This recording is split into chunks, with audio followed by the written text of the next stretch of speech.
ఓం నమః శివాయ.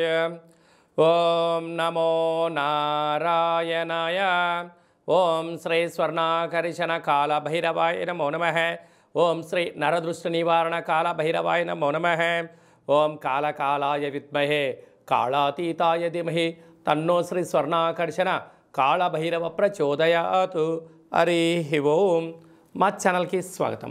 చూస్తున్న వీక్షకులకు, ప్రేక్షకులకు, ప్రియ కాళభైరవ భగవద్బంధులకి స్వాగతం పలుకుతూ మమ్మల్ని ఎంతగానో ఆదరిస్తూ ఉండబడినటువంటి ప్రియ సోదరీమణులకు, జ్యోతిష్య అభిమానులకు, సనాతన ధర్మ సంరక్షకులకు అందరికీ కూడా హోళికా పూర్ణిమ శుభాకాంక్షలు.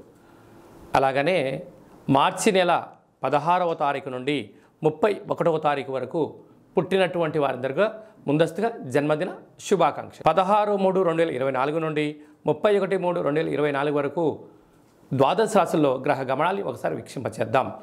మేషరాశిలో గురు సంచార స్థితి, కన్యరాశిలో కేతు సంచార స్థితి, కుంభరాశిలో కుజుడు శుక్రుడు మరియు శని సంచార స్థితి, మీనరాశిలో రవి బుధ మరియు రాహు సంచార స్థితితో ద్వాదశ రాశుల్లో గ్రహ గమనాలు ఈ విధంగా ఉన్నాయి.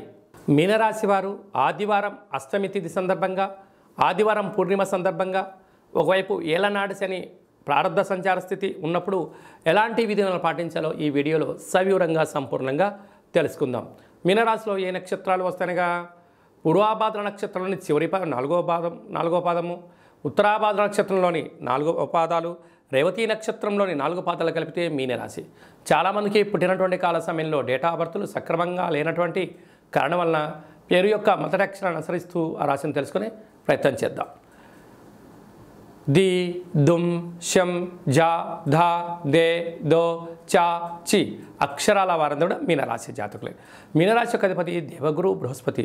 వీరికి రాశిలోనే బుధాదిత్య రాజయోగం, రవి ప్లస్ బుధుడు, రాహు సంచార స్థితి, 2వ స్థానంలో గురువు, 7వ స్థానంలో కేతువు, లాభస్థానంలో ఉండబడిన వారందరూ కూడా వ్యయంలో సంచారం చేయడం వలన కుజుడు శుక్రుడు శని సంచార స్థితి ఉండడం వలన ఒకవైపు ఎలనాడు శని ప్రారంభము, వ్యయంలో కుజుడు, రాశిలోనే రవి బుధ రాహు సంచార స్థితి ఉన్నప్పుడు తొందరపాటు నిర్ణయాలకు ఇది సరైన సమయం కాదు.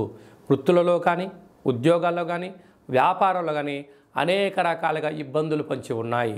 ఇలాంటి కాల సమయంలో మౌనం, ధ్యానం, ఆధ్యాత్మికత, సలహాలు తీసుకోవడం, సలహాలు ఇవ్వకపోవడం, అప్పులు ఇవ్వకపోవడం, అప్పులు తెచ్చుకోకపోవడం, దూరావాయు జల ప్రయాణంలో జాగ్రత్తలు వహించడం, మీ జన్మ నక్షత్రం రోజున అష్టమి, అమావాస్య, పూర్ణిమ తిథులందున అనేక రకాల ఆటంకాలు పొంచి ఉన్నాయి.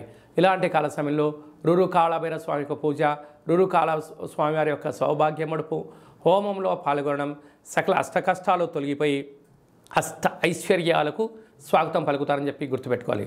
స్వయం వృత్తులు, సేవారంగాలు, వ్యాపారాలు, సాఫ్ట్వేర్లు, ఉద్యోగస్తులు, నీటితో కూడుకున్న వ్యాపార కార్యకలాపాలు ఆచరించే వారందరికీ కూడా చాలా శుచి, శుభ్రత, నియమ నిబంధత, బాధ్యతగా ఉండగలిగినట్లయితే మంచి కాలం ఉందని చెప్పి గమనించాలి. మార్చి నెల 16వ తారీఖు నుండి 31వ తారీఖు వరకు ముఖ్యమైనటువంటి పండుగల గురించి క్లుప్తంగా, సవివరంగా, సంపూర్ణంగా తెలుసుకుందాం.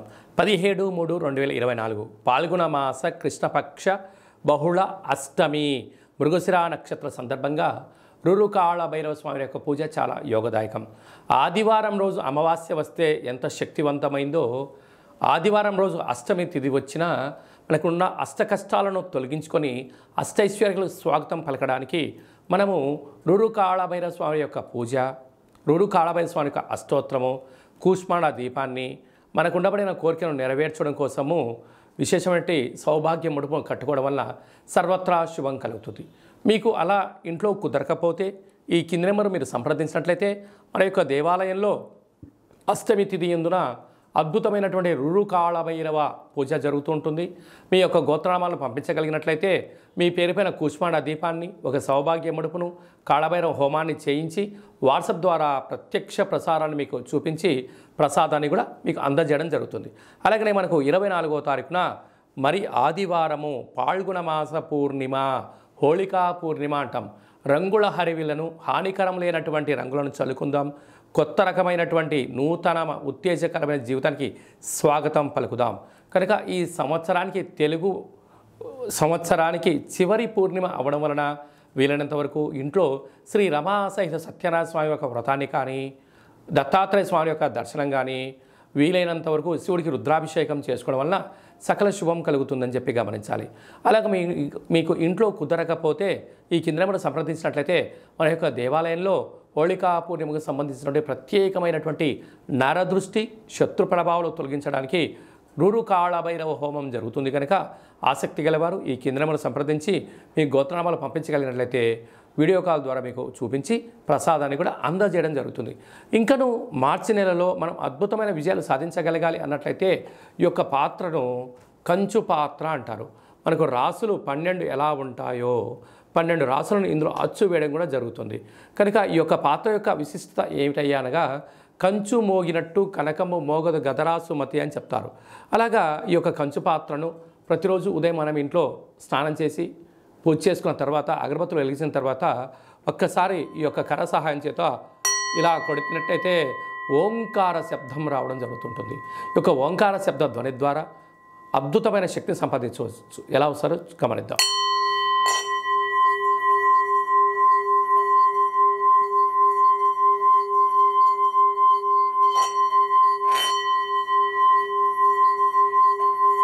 ఈ శబ్ద తరంగాల ద్వారా గృహంలో ఉండబడినటువంటి జ్యేష్ఠాదేవి అనగా దురదృష్ట దేవత బయటికెళ్ళి గ్రామంలో సంచరించేటువంటి మహాలక్ష్మీదేవి అమ్మవారు మన ఇంట్లోకి స్వాగతం పలుకుతుంది.